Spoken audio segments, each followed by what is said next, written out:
tardes, nuevamente con vosotros después del inicio del programa.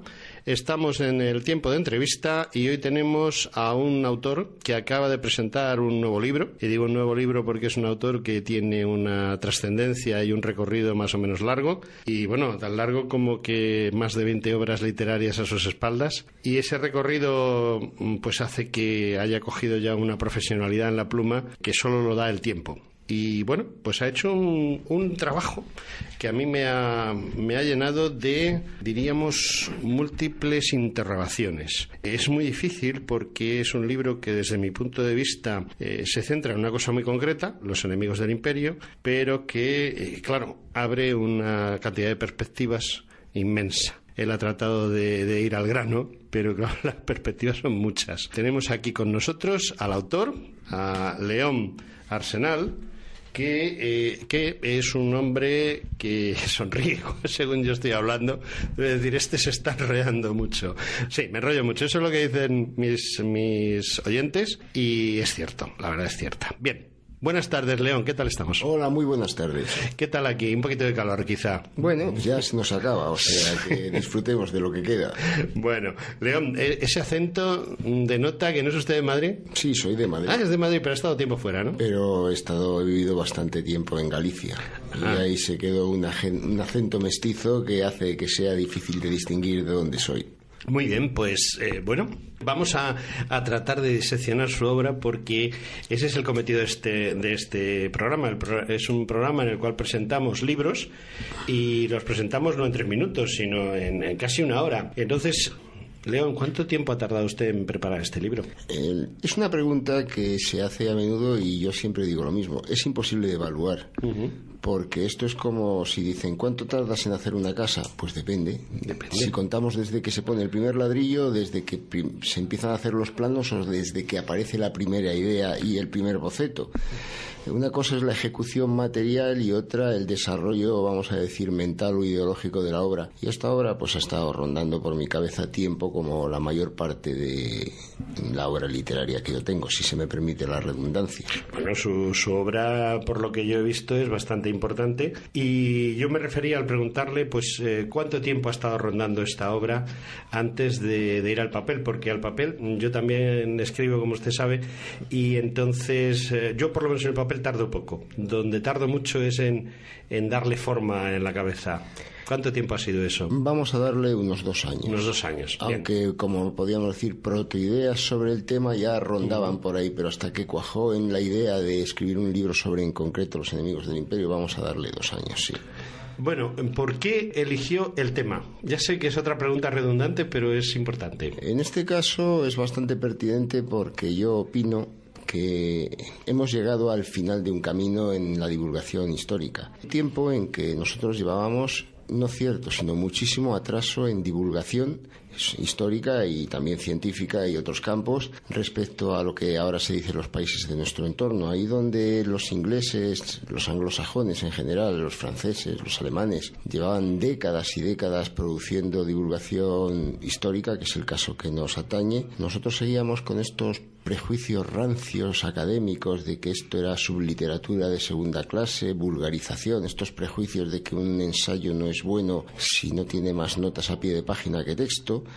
Y claro, hace 10 años sí era cierto ese tópico que ahora todavía maneja la gente, que oyes a la gente decir, es que es una vergüenza que nadie sabe quién es Blas de Lezo. Bueno, no lo sabrían hace 10 años. Ahora ya hay 40 o 50 libros sobre el tema. Ya esa edad de oro que teníamos los divulgadores de que gran parte de la historia española estaba por dársela al público general en un formato asequible, se acabó. Y entonces ha llegado el momento, a mi juicio, claro, y solo es mi opinión, de iniciar nuevos derroteros. No vamos a estar una y otra vez escribiendo una y otra vez libros sobre el asedio de Cartagena, por seguir con Blas de Lezo, sobre todo en una época que la gente no se da cuenta de una cosa. Antes los libros tenían su periodo, sobre todo los divulgativos tenían su periodo de vida y desaparecían.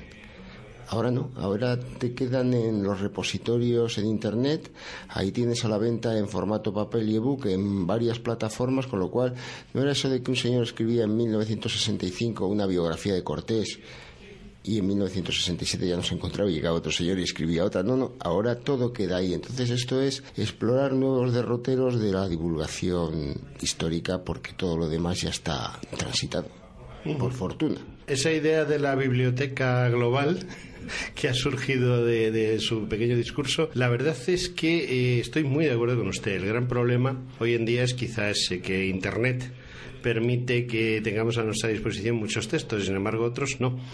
Y bueno, si no vamos a hacer ese libro divulgativo, porque ya lo han hecho 30 más, ¿cómo vamos a seguir explicando esos artículos, esas partes de la historia que no se han explicado? Bueno, es que hay mucho que explorar. Lo que yo me refiero es que el troncal de la historia ya está contado y ahora ha llegado la hora de explorar las ramas. Esto, por ejemplo, explora las ramas. Esto, Enemigos del Imperio, aborda, pues, usando una terminología actual, vamos a poner la cámara, vamos a poner el enfoque en otro punto. Puede llamar a engaño Enemigos del Imperio en el sentido de que a lo mejor la gente piensa que me pongo en la piel de los enemigos del Imperio, que cultivo la empatía. No, yo lo que pongo es el foco en los conflictos, por qué se produjeron, abandonar esa visión romántica, incluso nacionalista, que se tenía de que había pueblos más bravos, pueblos más mansos. No, normalmente la gente llega al conflicto por una serie de circunstancias y porque no le queda otro remedio.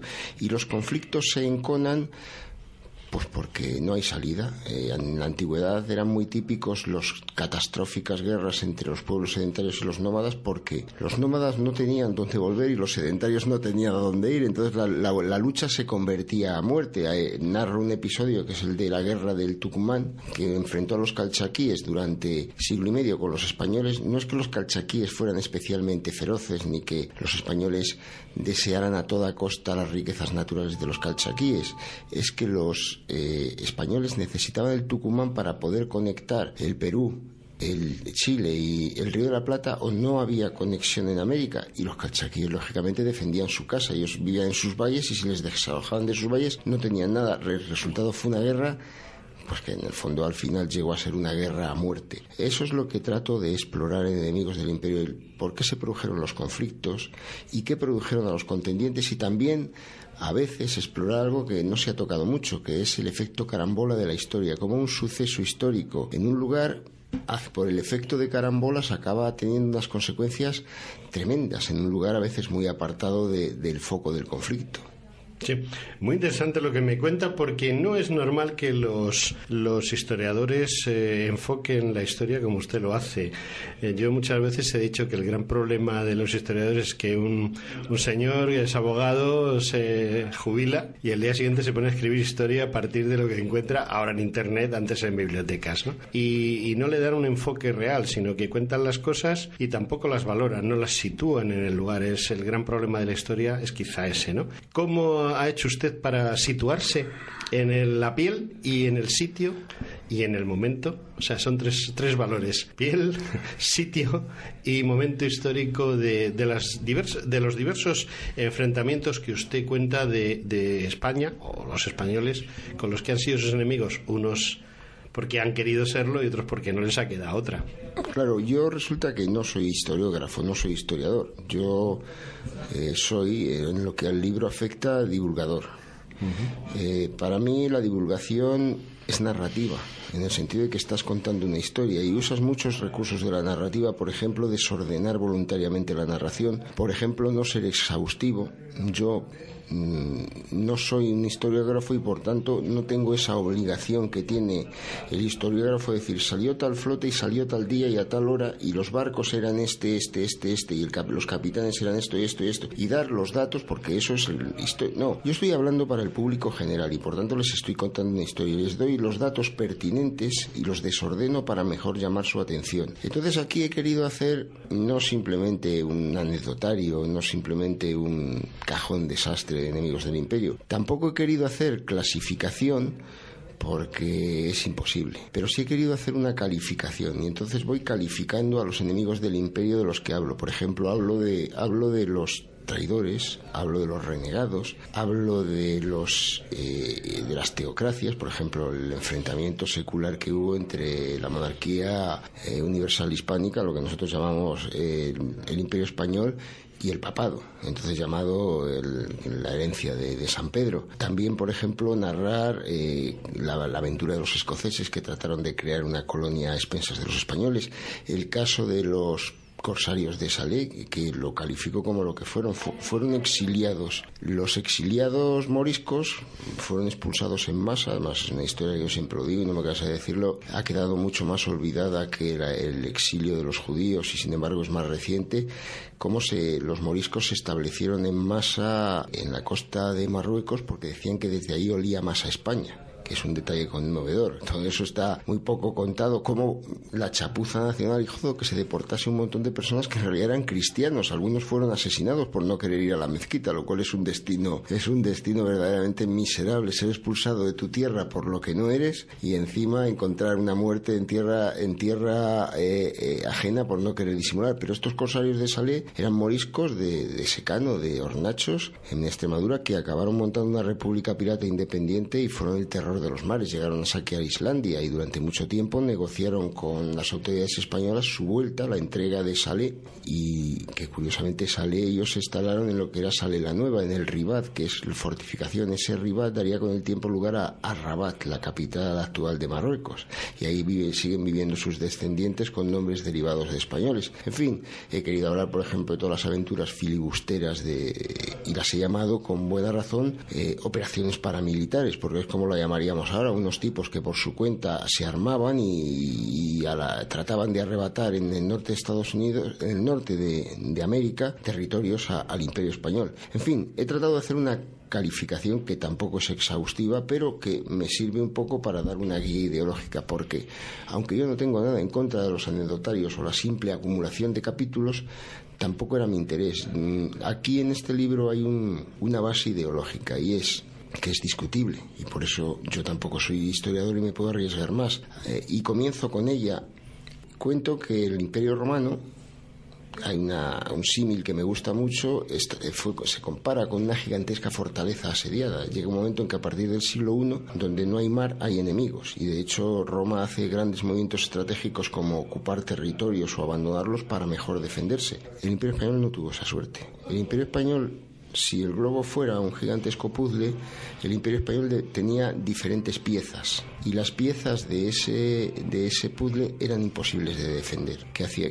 ¿Cuál era la táctica? Pues estar siempre atacando. Pues estás atacando, el enemigo no te puede atacar. Entonces eso explica la tremenda agresividad del Imperio Español. También indica, lo digo y lo he contado ya, es algo que no se ha estudiado suficientemente y creo que debía estudiarse. El Imperio Español, la monarquía hispánica, conservó sus territorios, pero no era capaz de defenderlos. Pocas veces en la historia de la humanidad una gran organización humana, un imperio entendido como un conglomerado de pueblos con leyes, lenguas, incluso religiones diferentes bajo un gobierno común, pocas veces esa población sufrió tanto. Nosotros no nos olvidemos de que la edad de oro del Imperio Español está bajo algo que en el fondo son reyes que son siempre extranjeros.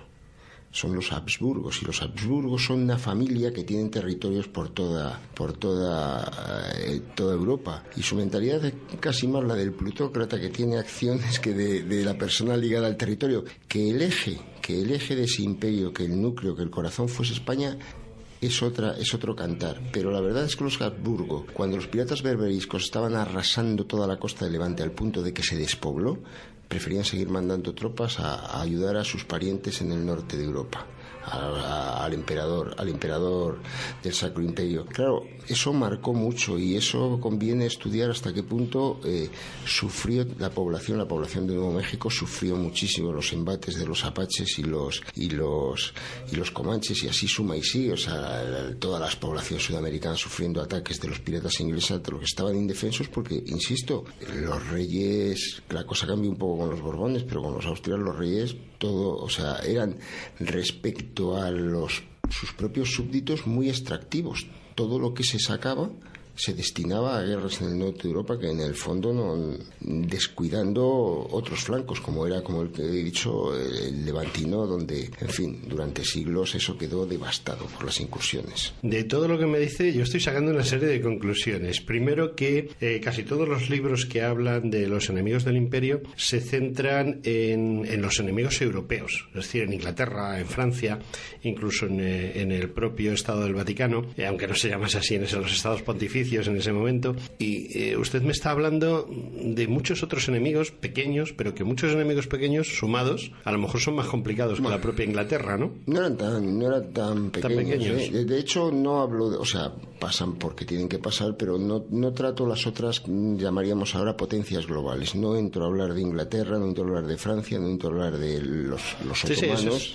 porque ya se ha tratado mucho y porque merecería, dado que eran potencias globales, están en conflicto permanente. Entonces, claro, tú tienes que analizar, tú no puedes la guerra del asiento simplemente narrarla sin analizar lo que hubo antes y lo que hubo después y lo que había detrás. Tampoco entro en los movimientos emancipadores americanos, que pertenecen a otro ciclo histórico distinto, todo lo que llevó a la creación de las repúblicas americanas. Pero los enemigos del Imperio Español eran terribles en algunos casos. Los comanches literalmente frenaron el avance español por el norte de América y obligaron a reordenar toda la política defensiva de la línea norte de la Nueva España. Es un ejemplo muy curioso cuando se habla de que en el siglo XVIII el Imperio Español era moribundo. No, era una potencia en decadencia, pero hasta su último momento era expansivo y agresivo. Es decir, nunca dejó de querer mover las fronteras hacia arriba. También hablo de algunos enemigos europeos, pero el libro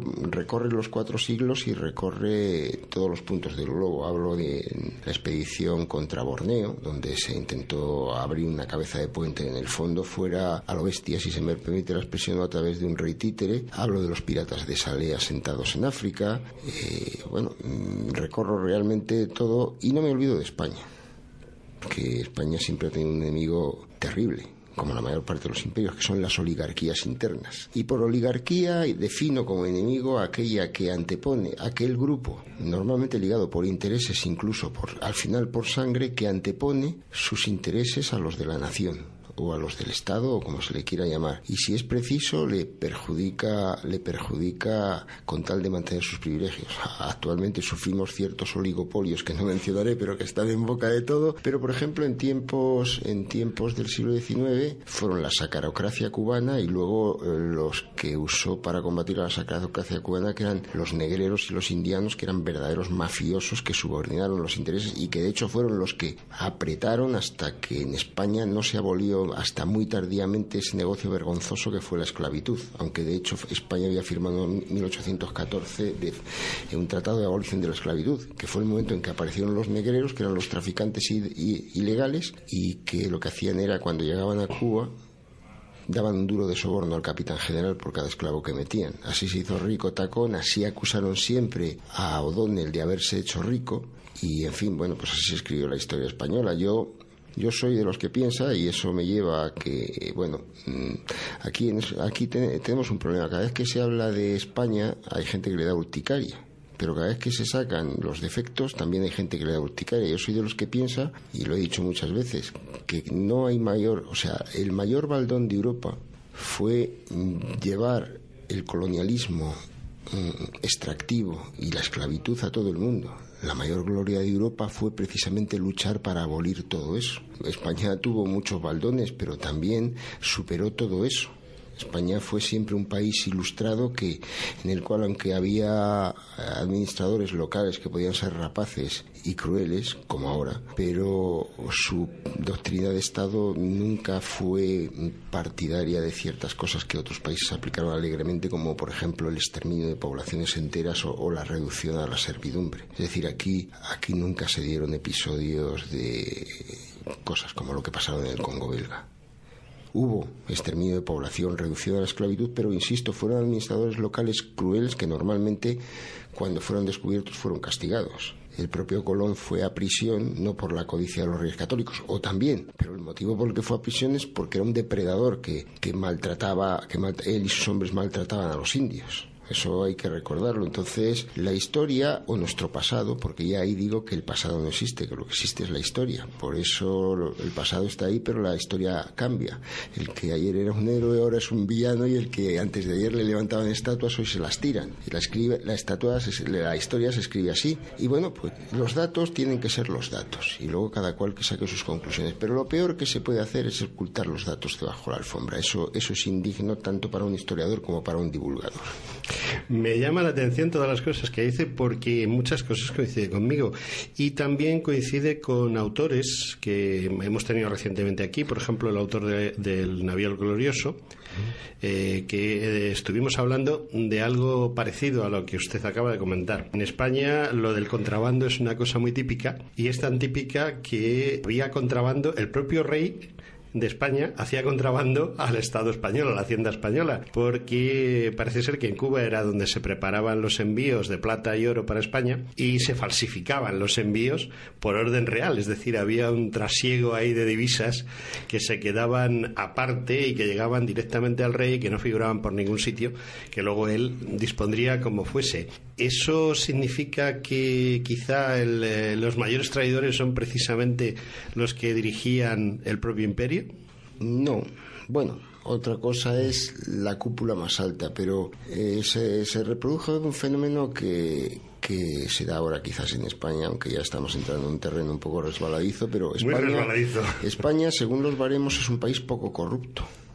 Sí, en España es muy difícil que uno vaya a una ventanilla, ya no existen las ventanillas, que uno vaya a un funcionario de pie y o le metes el billete entre la solicitud o la solicitud no avanza, como pasa en otros países europeos. Aquí lo que está totalmente corrupto es la pirámide de arriba. Sí, la punta de la pirámide, eso es cierto. Es cierto. Y eso es lo que pasaba entonces en España.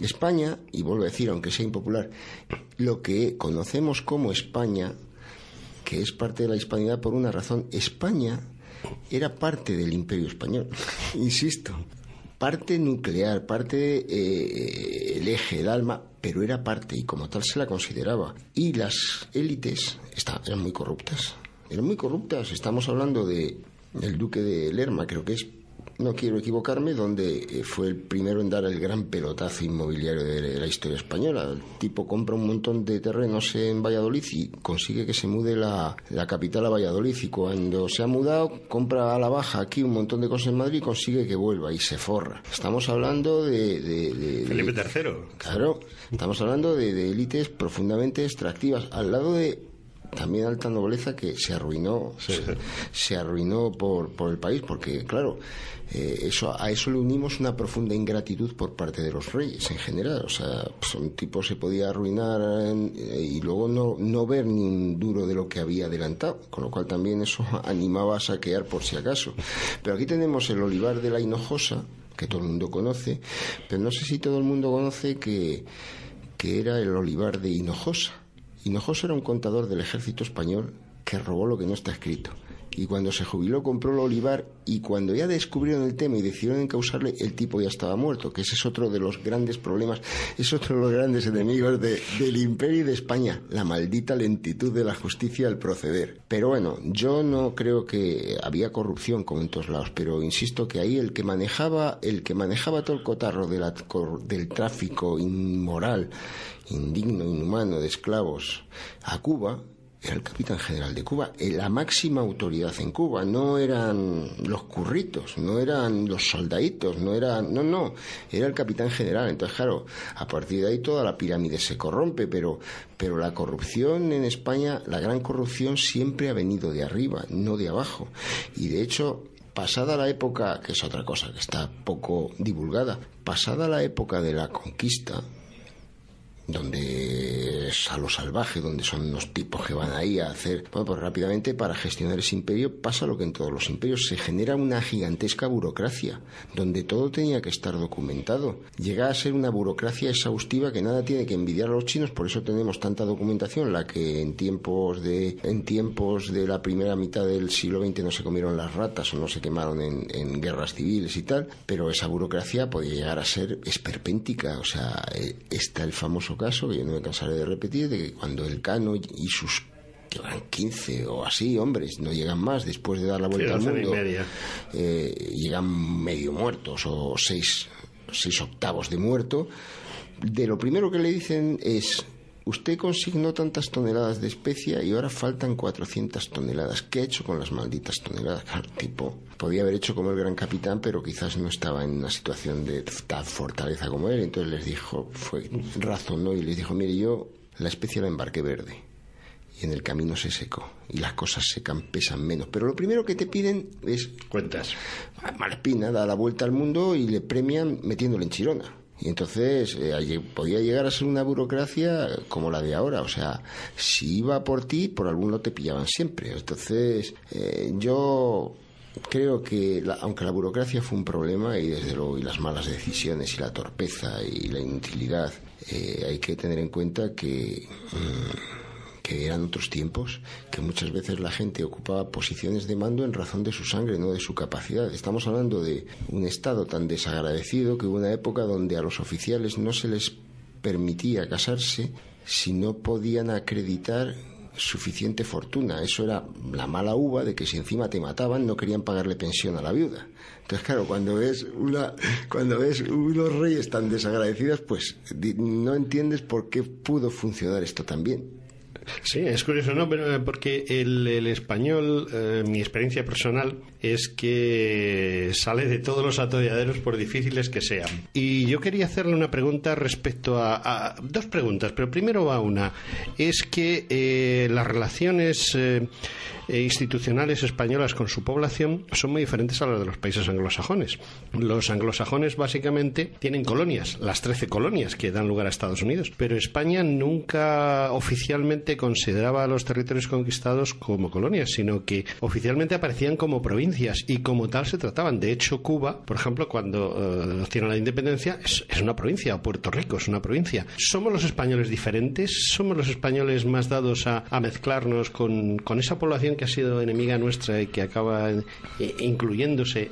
Nos adaptamos, nos juntamos con la población civil de los sitios donde vamos. Bueno, ocurre que fueron evidentemente formas distintas. Los españoles llegan con estructuras tardomedievales.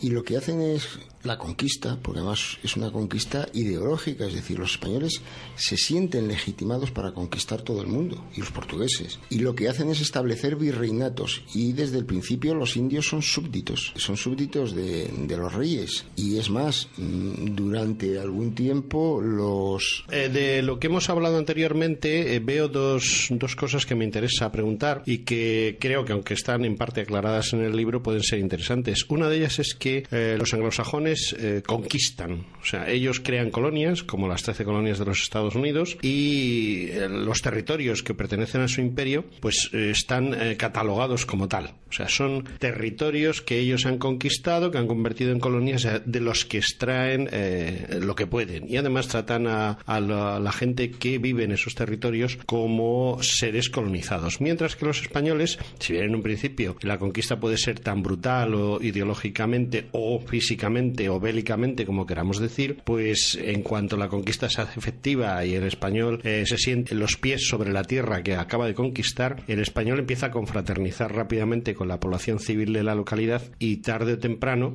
más bien temprano que tarde, ese territorio acaba siendo una provincia española, como pasa a lo largo de toda la historia. Y bueno, Cuba, uno de nuestros últimos territorios fuera, era una provincia. Guinea Ecuatorial era una provincia. ¿Qué opinión tiene usted sobre esto? Yo más bien me remito a los datos. Lo cierto es que los españoles llegan a América con todavía estructuras y mentalidades tardomedievales y renacentistas. Cortés era un personaje muy renacentista de pro, pero sí es verdad que es un imperio clásico, como podía haber sido el de los persas, como quien dice. Es decir, allá donde llegan los territorios se convierten en virreinatos, en provincias, en gobernaciones, y los habitantes indígenas se convierten en súbditos. Tienen un método propio, que es el de usar la religión, digamos, para integrar de una forma aceptable a esos indígenas en estructuras aceptables para la mentalidad de los gobernantes de la época.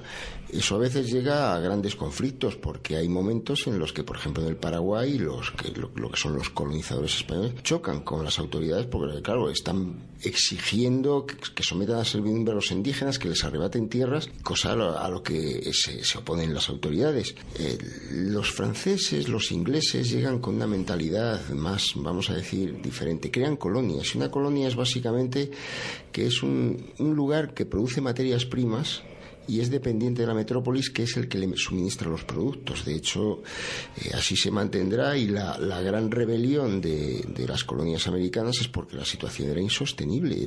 No podían comprar nada sin pasar por un agente inglés. Lógicamente se habría creado toda una clase que vivía muy bien de eso, porque si alguien quería comprar cualquier manufactura, no podía en muchos casos hacerla en América, sino que tenía que acudir a la metrópoli inglesa y hacerlo a través de un agente, con lo cual un espejo, que fue el ejemplo que no sé dónde vi, podía tardar 8 meses en obtenerse. Eso era insostenible. Los españoles, con el cambio, con los Borbones, cambian, y aunque es verdad que todos son provincias, lo cierto es que la estructura se vuelve más colonial. La Cuba, por ejemplo, final, todas las estructuras son coloniales. De hecho, hay también toda una clase de intermediarios por los que hay que pasar. Es un fenómeno muy interesante porque todo tiene sus pros y sus contras, y con el cambio de los Borbones, entre los Austrias y los Borbones, llega otra mentalidad. Entra la Ilustración, que ya estaba en España, porque eso de que la Ilustración vino de fuera, no. Ya en el siglo XVII estaban los novatores, que eran los protoilustrados.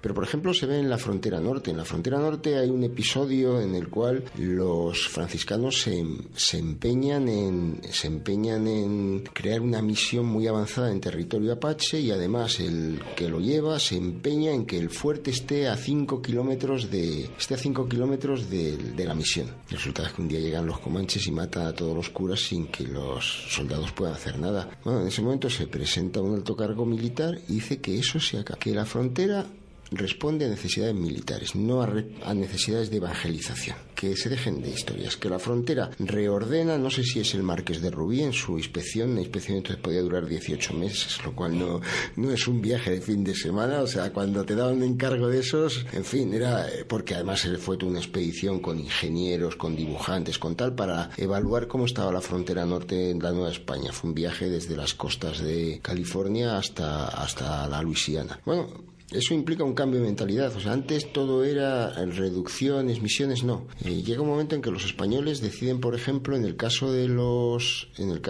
comanches y otros pueblos indios, los españoles aprendieron mucho al comprar la Luisiana, porque adoptaron la mentalidad francesa. Los franceses les decían, es que hay que negociar, es que esta gente hay que tratarlos. Ya los españoles cambian su mentalidad. Ya el mundo no es un sitio sobre el cual tienen derecho a conquistar. No, hay que negociar con las grandes naciones indias, hay que tratar de tú a tú, no hay que... En fin, va variando. Pero sí es verdad que no podemos juzgar a nadie con nuestros parámetros, y entonces los españoles fuimos distintos a los ingleses, pero los ingleses tuvieron un problema. Así como nuestro sistema se volvió arcaico, los ingleses tenían un problema. El sistema español era integrador. Llegabas, conquistabas un lugar y los que allí vivían eran súbditos. A lo mejor sometidos a servidumbres, tal, porque los sistemas imperiales nunca han sido la panacea para los conquistados. Pero eran súbditos y había unas leyes que había gente que procuraba velar por ellos, aunque hubiera gente que procurara conculcarlas. El sistema de las 13 colonias tenía un problema con los indios, y es que no sabía qué hacer con ellos. No tenía encaje en la sociedad que habían creado. Entonces era continuamente, estabas negociando con ellos, pactaban, pero según llegaba gente que quería nuevas tierras, inevitablemente chocabas con ellos para desalojarlos. Fue un problema que se agravó a gran escala cuando la independencia americana, cuando empieza una gran expansión y cuando aparecen grupos de plutócratas que están conectados con el Congreso americano o están directamente en el Senado y que hacen enormes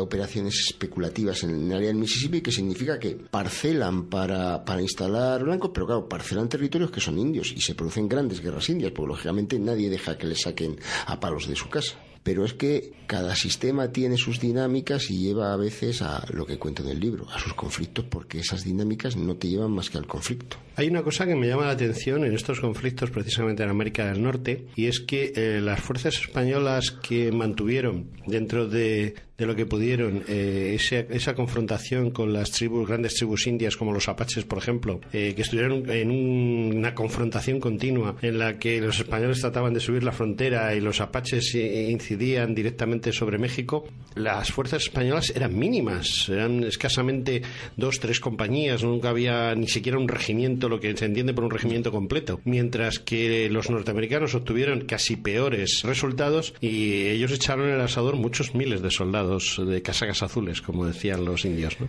Claro, el asunto es que, es lo que digo, los españoles mantenían pero no podían defender. La frontera norte era inmensa de Nueva España y había un presidio cada 1000 kilómetros.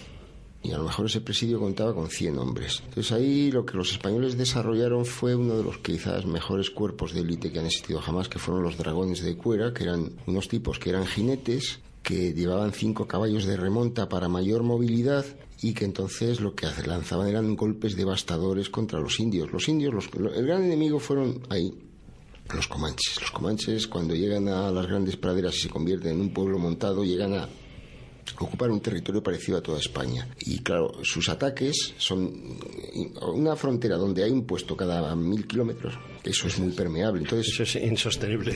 Pecos, Galisteo, todas esas poblaciones sufrieron muchísimo. Las muertes fueron tremendas. Pero a su vez, los españoles lanzaban golpes devastadores y aquí entran los prejuicios que tanto daño hacen, o el descuido que tanto daño hacen a la historia o a la historiografía.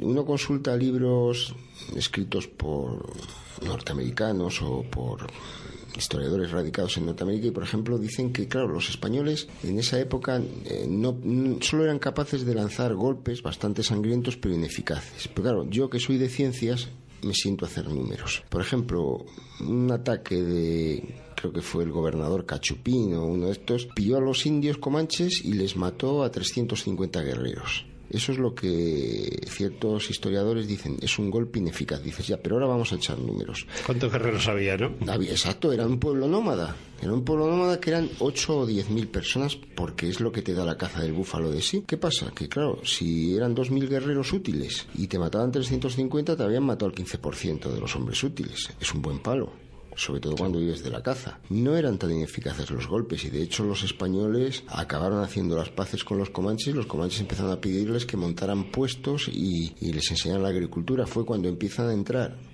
comerciantes en el territorio comanche, a los cuales llamaban los llaneros y a los cuales los norteamericanos por alguna razón llamaron comancheros. Comanchero medio no era un forajido que vivía entre los comanches. El comanchero medio era un tipo que iba a negociar con los comanches, por los comanches llegó un momento en que vieron que era insostenible estar en guerra con tus vecinos, porque claro, es que estaban en guerra con los españoles, estaban en guerra con los apaches, estaban en guerra con los kiowas, estaban en guerra con los sosón, claro, estaban en guerra con todo el mundo. Entonces, claro, durante un tiempo fueron una sociedad guerrera donde el prestigio se basaba en la guerra y el esclavismo, pero llega un momento en que socialmente fatiga eso de no poder llegar a viejo.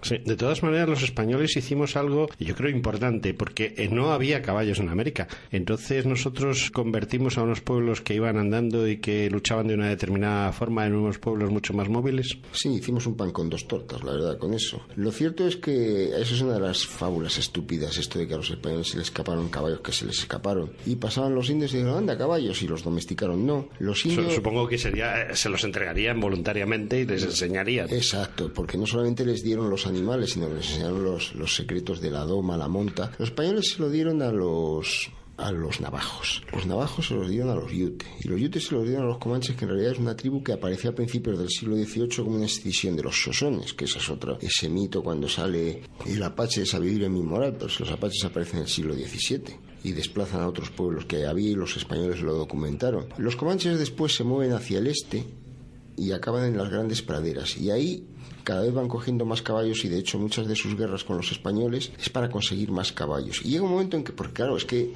los caballos son animales, de 100 caballos no sacas 10.000 en dos años. No. Entonces, claro, crecimiento mucho más lento. Los españoles tenían sus problemas porque es que los comanches no hacían más que robarles caballos, pero luego los comanches se convirtieron en los grandes tratantes de caballos, ellos se los entregaron a pueblos del norte, a los Cheyenne, tal, y a su vez eso pasaron a los Sioux, y al final cuando llegan los estadounidenses, pues lo que se encuentran es con una masa de pueblos montados moviéndose por la pradera. Ocurre que lo de los estadounidenses es algo distinto, primero porque están avanzando, es decir, lo suyo no es una conquista, lo suyo es otro periodo histórico, es un desplazamiento. Es una expansión más que una conquista. Es que quieren asentar agricultores, con lo cual los indios no tienen más remedio que luchar. Luego les están matando los búfalos, con lo cual los indios pelean por su supervivencia. Y bueno, pues su frontera hecha también su frontera móvil hacía que la cosa fuera mucho más difícil.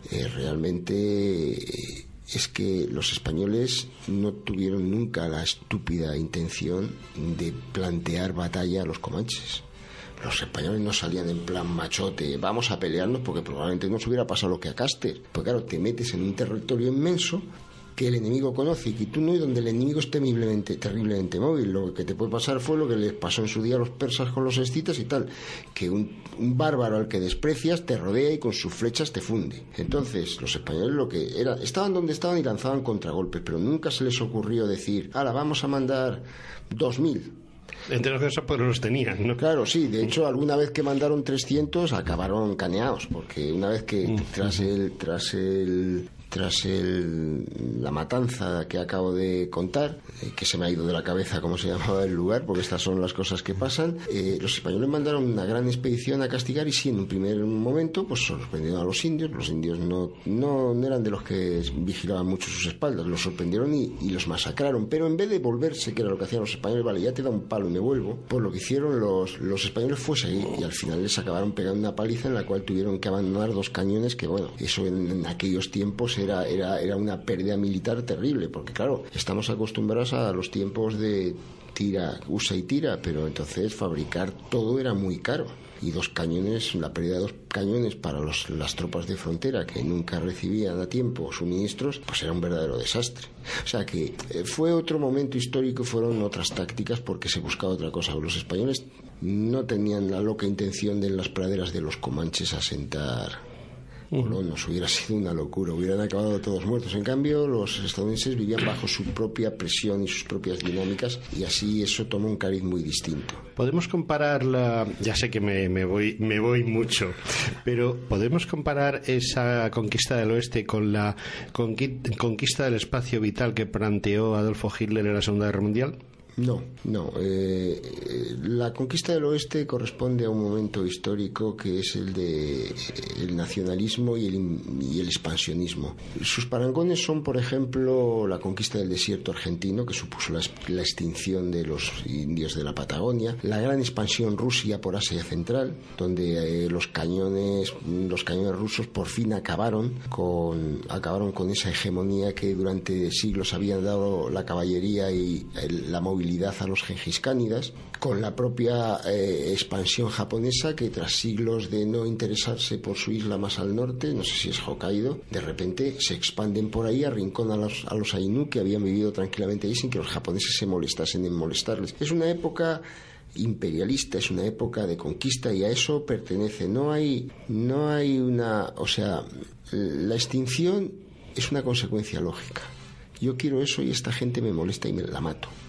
Es algo que nos parece muy bárbaro, que sucedió hace muy poquito realmente, pero como siempre debemos de juzgar a la gente en su contexto. Incluso se prolongó hasta el siglo XX con las tremendas matanzas del Chaco por parte de los uruguayos y los argentinos y los paraguayos, o las matanzas de indios yaquis que en el norte de México, que nunca se vieron reflejadas porque aquí ha pasado la historia lo que nos han querido contar Hollywood, que eso es lo que ocurre. El que escribe las crónicas al final es el que deja consignado las cosas, y parece que eso es más importante que todo lo que pasó en el resto del globo. Efectivamente, por desgracia, muchas veces la historia no es la real, sino es la historia de quien la cuenta, y a veces la historia que nos cuentan pues no se parece con la realidad en nada. Estamos de acuerdo. Eso tenemos que asumirlo. El que narra siempre es parte, más o menos, o si es demasiado lejano a los sucesos, caso de un narrador extranjero, es víctima de sus prejuicios. Si tú inflas tus pérdidas, sí. Pues luego es una forma de hacer más grande tu victoria. Efectivamente. Pero bueno, todo eso afortunadamente, si es que hay cosas que con una simple ojeada al Google Maps se caen. Yo, por ejemplo, siempre en mis talleres de literatura lo explico. Hay herramientas que son muy útiles para salir de dudas. Hay autores que siguen dando credibilidad a las fuentes antiguas y, por ejemplo, nos dicen que llegaron 300.000 cimbros y teutones y en la margen derecha del río Po, creo que es, en no sé qué valle, los machacaron. Y yo decía, jolín. Muchos me parecen, ¿no? Claro, yo siempre lo digo, yo cojo el Google Maps, he hecho una cuenta así y digo, bueno, estos cimbros y teutones eran de Tarragona, venían haciendo torres humanas porque de otra forma ahí no cabían ni de coña, o sea. Bueno, se nos está acabando el tiempo, me acaba de avisar la mítica Rebeca que se nos está acabando el tiempo. ¿Qué iba a preguntar? ¿Das clases de...? No, talleres de literatura, de narrativa, exactamente. ¿De narrativa? Bueno, nos tenemos que apuntar. Bueno, yo soy un autor todo el mundo me dice, eres muy malo escribiendo. Lo que pasa es que soy de los que ponen muchos datos. A veces divulgan, a veces he hecho cosas divulgativas y a veces lo que he hecho ha sido pasarme de datos. Pero es muy común entre los escritores que vivimos, los escritores profesionales, eso de que pocos escritores viven de escribir, pocos escritores viven de lo que venden, pero hay toda una clase menguante de escritores profesionales que vivimos de los libros que vendemos, de los talleres que damos, de las conferencias, en fin, de un mix. Estoy totalmente de acuerdo contigo, que quizá por eso me he pasado yo a la radio. Bueno, vamos a irnos despidiendo ya, por eso, porque nos hemos quedado sin tiempo. ¿Y quieres decir alguna cosa que haga que la gente entienda mejor tu libro y que le anime a comprarlo?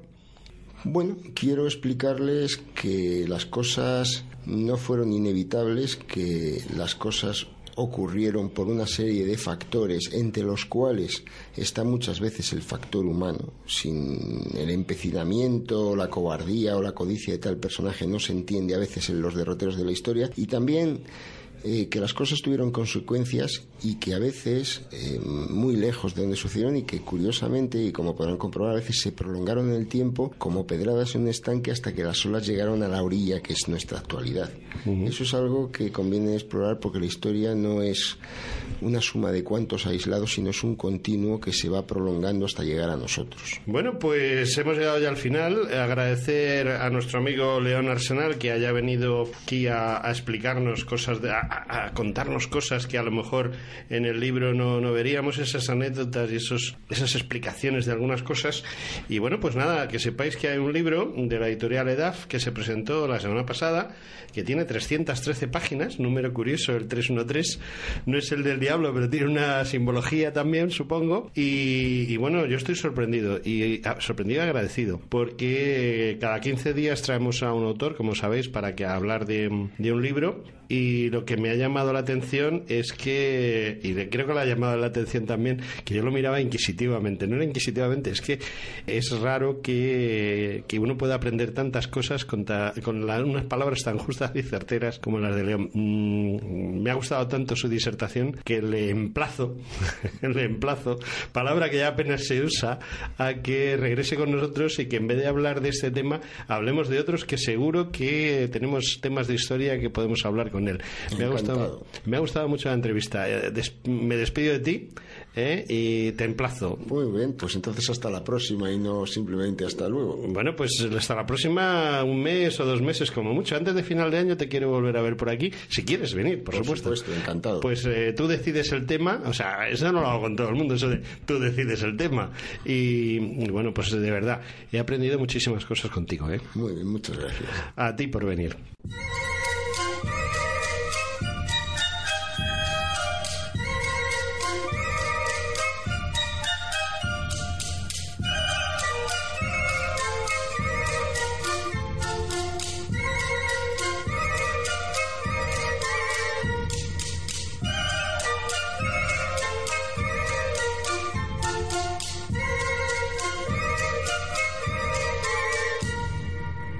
Bueno, llegó el momento de la despedida. En estos 2 y pico minutos que nos quedan, hablaros de varias cosas. El tomo número 32 de los cuadernos del Bicentenario, de la editorial, que en realidad es una fundación, el Foro para el Estudio de la Historia Militar de España, y que se dedica, sin ánimo de lucro alguno, a tratar de que historiadores que de otra manera no pudiesen editar sus trabajos y sus libros, pues hacerlo así. En el último número, el número 32, tenemos Las noches de tensión en Requena, Los emigrados italianos de 1821, una breve historia de Juan Martín Díez el Empecinado, una galería de héroes olvidado en el que aparece Cipriano de los Corrales, Los cañones de Velate en el escudo de Guipúzcoa y unas notas biográficas del general Joaquín Blake.